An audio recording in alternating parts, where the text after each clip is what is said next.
Studio di fatto, X-Ka, ho detto sì, la first one fatto vai, Samoa Golden Oldies Rugby Club, abbiamo fuori il fatto quello di tappare nato ieri nato. Io ho studio le voglio estendere quale lavoro comici a fuori le Samoa Golden Oldies Rugby Club, poi tu hai fatto il telenama e sì, prima Tuala e parte il malo in star, poi saya firmandi sesuatu kamu dia orang sesuatu yang mahu final lah oleh tournament ni pak mau ya itu tu mulai mau usi exposure oleh Samoa profile oleh tu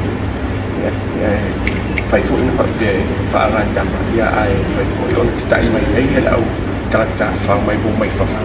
ya ai ya gua ya pai fu ya dia lah tu PCC FIFA tu ni ya Lei cuma ai oleh tu pun pai fu dengan pena matu fai i oleh matu palana fu i fa peni similar tournament fai ya wai ya na ye ni si oleh fa tu la tu PCC ono le matu fai ba kana dia i calon ni tele la vai that to gaming authority ba ko business strategy atau